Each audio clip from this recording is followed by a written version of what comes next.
Bienvenue sur Média TV. La crise sanitaire mondiale inattendue et exceptionnelle oblige les artistes et les acteurs de la culture à se réinventer et à trouver de nouveaux modes de travail et surtout de nouvelles manières de garder le lien avec le public. Pour le moment, le net semble tant bien que mal réussir cette mission, ce qui pousse certains festivals de prendre leur courage, mais aussi leur connexion à demain et maintenir des éditions digitales. Et justement, c'est le cas de notre rendez-vous automnal au Maroc, Visa for Music, qui sous le haut patronage de Sa Majesté le roi Mohammed VI, le festival donc maintient son engagement et revient le temps d'une édition digitale. Les organisateurs parlent même de déconfiner et ce sera du 18 au 21 novembre 2020. Mais avant de joindre à Rabat, le fondateur et directeur du festival, Brahim El Mzenned, je vous propose de regarder la bande-annonce de cette édition et elle est très très belle, on regarde.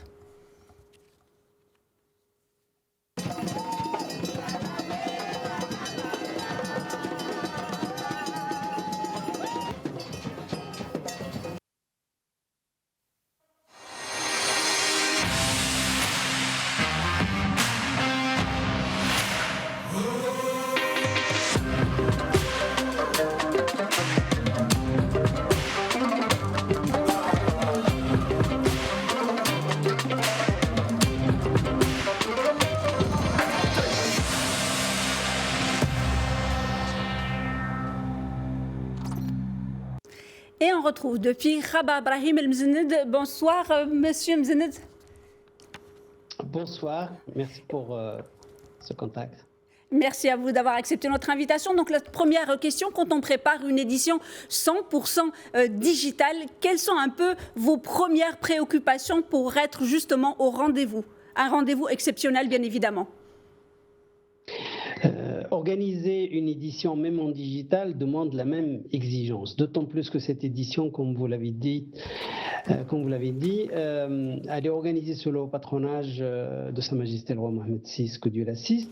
Donc ça nous demande beaucoup d'exigences et bien évidemment, cette édition, elle met d'abord au cœur de sa préoccupation l'artiste, parce qu'il était important d'inviter les artistes, d'échanger avec eux. Tout d'abord, nous avons reçu énormément de candidatures, plus de 800 candidatures. Le jury a fait le choix d'artistes extrêmement talentueux pour se produire à cette édition. Malheureusement, les temps sont difficiles pour organiser un festival dans des conditions sanitaires comme vous connaissez. Donc, nous avons fait le choix de faire une édition digitale dans le respect des consignes sanitaires. Alors, avant de poursuivre, je vous propose justement d'écouter un des artistes qui ont été sélectionnés et il s'appelle Snitra. On écoute.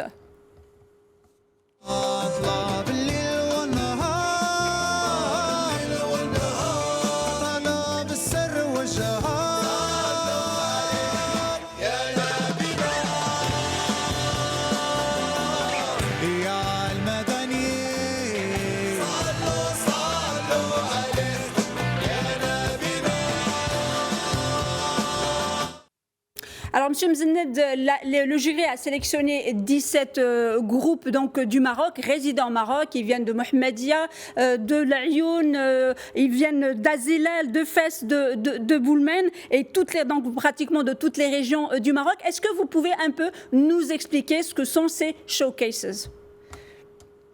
D'abord, Visa for Music accorde une importance tout particulière au respect de la parité, à la fois dans le choix des artistes, entre émergents et confirmés, mais également entre l'ensemble des territoires et surtout l'ensemble des esthétiques musicales. Donc on trouve dans la programmation à la fois de la musique hassani du sud du Maroc, notamment de l'Ayoun, mais également des artistes de l'oriental, de Chefchaouen, d'Ifren, de la musique amazigh, mais également de la pop, sans oublier le hip-hop et l'électro. Donc c'est une programmation à la fois éclectique dans l'exigence, puisque on a de très grands artistes extrêmement talentueux qui vont participer à cette édition.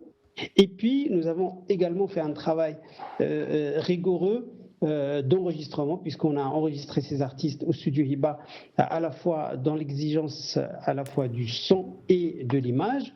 Une équipe a travaillé sur cette production. Nous avons invité les artistes au studio avec les mesures sanitaires bien évidemment extrêmement rigoureuses pour faire les choses avec zéro risque.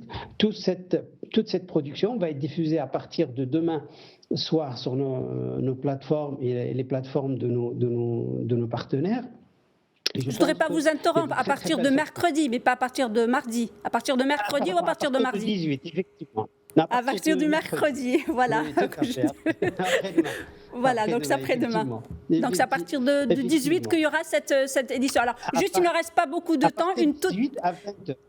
Du 18 à 20h, effectivement, et il y a donc ces programmations et tout, bien sûr, est sur le site et sur vos, bien sûr, réseaux sociaux. Une toute dernière question, parce qu'on manque de temps, c'est toujours un plaisir de vous avoir avec nous en direct. Alors, le festival, c'est pas tout simplement de la musique, mais c'est également un forum, c'est des rencontres en des professionnels. Comment vont s'organiser justement ces rencontres tout au long, donc du 18 jusqu'au 21 novembre? Tout à fait. Nous avons invité plusieurs acteurs culturels d'Afrique subsaharienne, mais également d'Afrique du Nord, anglophones, francophones, arabophones, pour repenser la culture en Afrique après cette crise, avec des sujets extrêmement intéressants, notamment la musique actuelle versus le digital. Le virtuel pourra-t-il faire oublier l'émotion du live un jour? Un autre sujet qui est très intéressant également, la création et l'entrepreneuriat culturel au féminin en présence de plusieurs actrices culturelles, artistes et managers culturels du continent. Sans oublier un autre sujet qui est lié à la culture vivante malgré la pandémie, et donc là il y aura des témoignages de plusieurs acteurs culturels qui ont monté des projets résilients pendant toute cette période difficile que nous avons vécue. Et puis un dernier sujet, les industries créatives en Afrique en temps de crise sanitaire, avec plusieurs projets, notamment liés à post-Covid-19, et notamment avec des perspectives et des recommandations qui seront proposées par les collègues. Ces conférences vont avoir lieu, bien évidemment, en arabe, en français et en anglais. Merci beaucoup, Monsieur Brahim Zenet. Je rappelle que vous êtes le fondateur et directeur du festival Visa for Music, qui se tient donc du mercredi 18 donc jusqu'au 21 novembre, et bien évidemment une édition 100% digitale, bien sûr, et que donc les concerts et les conférences vont être diffusés sur vos différents réseaux sociaux. Merci beaucoup d'avoir accepté notre invitation. Et pour finir, un autre grand nom, bien sûr, de la musique, puisque le 15 novembre, si vous étiez rendu sur la page d'accueil de Google, il vous était impossible de passer à côté, puisque le doodle du jour était consacré à Jacques Brel, car il y a 54 ans, le chanteur belge montait sur la scène du Palais des Beaux-Arts de Bruxelles pour son concert d'adieu. C'était le 15 novembre 1966, un peu moins de 12 ans plus tard. L'interprète de « Quand on n'a que l'amour »,« Ne me quitte pas »,« Amsterdam » et bien évidemment les bonbons, décédés le 9 octobre 1978 à Bobigny. Je vous propose d'écouter quand même quelques extraits pour le bonheur des amoureux de Jacques Brel. Faut vous dire, monsieur, que chez ces gens-là, on ne vit pas, monsieur. On ne vit pas. On triche. Et puis, il y a les autres. La mère qui ne dit rien, ou bien n'importe quoi. Et du soir au matin, sous sa belle gueule d'apôtre, et dans son cadre en bois, il y a la moustache du père qui est mort d'une glissade et qui regarde son troupeau. T'as voulu voir Vierzon et on a vu Vierzon. T'as voulu voir Vesoul et on a vu Vesoul. T'as voulu voir Honfleur et on a vu Honfleur. T'as voulu voir Hambourg et on a vu Hambourg. J'ai voulu voir Anvers, on a revu Hambourg. J'ai voulu voir ta sœur et on a vu ta mère. Comme toujours. T'as plus aimé Vierzon, on a quitté Vierzon. T'as plus aimé Vesoul, on a quitté Vesoul. T'as plus aimé Honfleur, on a quitté Honfleur. T'as plus aimé Hambourg, on a quitté Hambourg. T'as voulu voir Anvers, on a vu que c'est Faubourg. T'as plus aimé ta mère, on a quitté ta sœur. Comme toujours. Mais je te le dis, je n'irai pas plus loin. Mais je te préviens, j'irai pas à Paris. D'ailleurs, j'ai horreur de tous les flonflons, de la valse musette et de l'accordéon. Merci, chers téléspectateurs, pour votre fidélité. L'information se poursuit sur nos différents canaux, Médiane TV Afrique, Médiane TV Arabique et Médiane TV Maghreb. Et bien évidemment sur notre site web www.mediantv.com. Et surtout, portez votre masque et restez vigilants.